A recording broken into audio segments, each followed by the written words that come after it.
The manager's voice cracked like a whip across the small grocery store, and every customer froze mid-aisle as Adiz Nwosu was told to remove her apron and never come back. It was a Tuesday evening in late autumn, the kind of evening when the cold arrives early and settles into your bones before you've even noticed the sun is gone.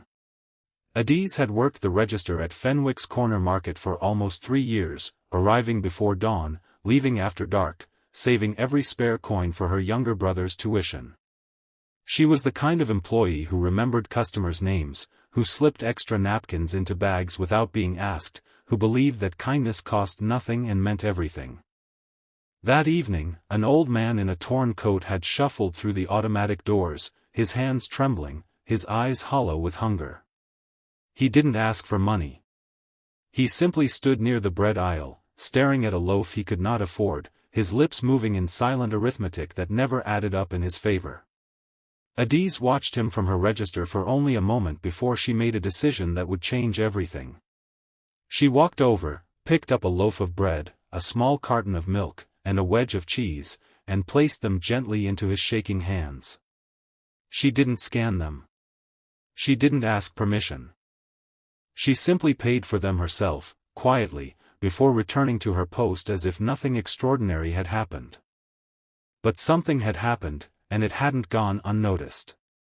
The store manager, a rigid man named Grant Delacroix who measured success only in numbers on a spreadsheet, saw the security footage within the hour. To him, it wasn't compassion.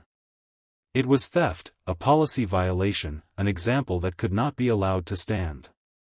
Within minutes, Adiz was standing in his office, her name tag still pinned crookedly to her sweater, listening to him say words like liability and precedent while her chest tightened with disbelief. If you believe kindness deserves a second chance, if you believe good hearts should never be punished for doing what is right, take a moment right now to like this video, drop a comment below, share it with someone who needs a little hope today, and subscribe to the channel for more stories of hope and wisdom. Adiz walked out of that store with her head held high, though her hands shook the entire drive home. She said nothing to her brother that night, choosing instead to smile through dinner and pretend that tomorrow held no uncertainty. She lay awake for hours, staring at the ceiling, wondering how she would pay rent, wondering if she had made a mistake, wondering why doing the right thing had cost her everything.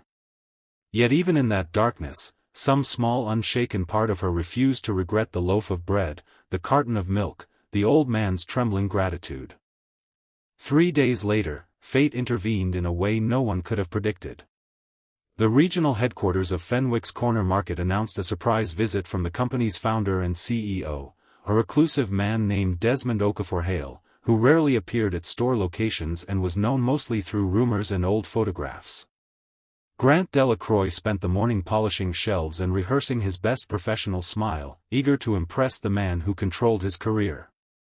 He had no idea that the story about to unfold would strip away every carefully constructed illusion he had built. When Desmond Okafor-Hale walked through the doors, he wasn't alone.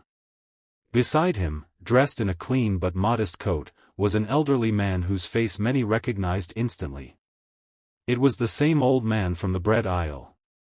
He introduced him not as a stranger, but as Elias, a man who had once been his mentor decades ago when Desmond was homeless himself, sleeping in stairwells and searching for warmth in a city that had forgotten him. Elias had fed him then, had believed in him when no one else did, and years later, when fortune finally smiled on Desmond, he never stopped searching for the man who saved his life.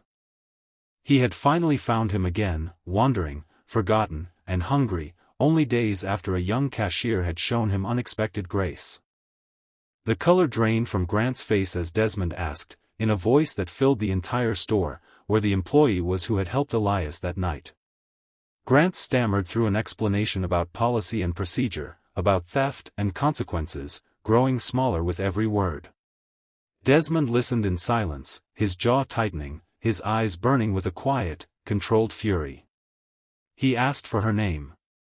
When he heard it, something in his expression softened, as though the mention of Adiz Nwosu confirmed everything he already suspected about the kind of heart this company needed more of, not less. Within the hour, Adiz received a phone call she never expected, asking her to return to the store, not to collect her final paycheck, but to meet the CEO himself. She arrived nervous and uncertain, her coat still smelling of the cold outside, unsure whether she was walking into further humiliation or something else entirely.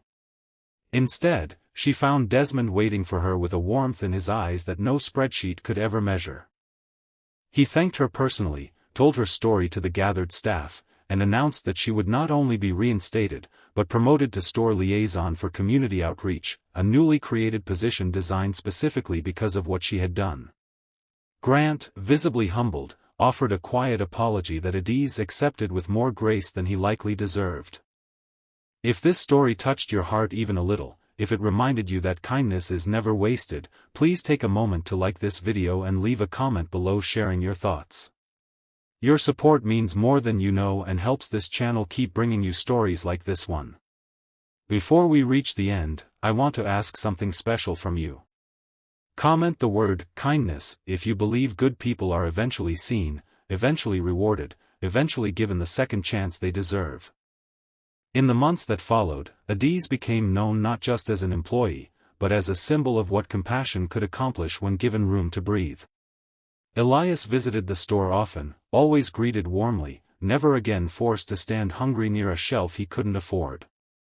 And somewhere in that quiet grocery store, a simple act of kindness had rippled outward, reminding everyone who witnessed it that sometimes, the smallest choices carry the power to change everything.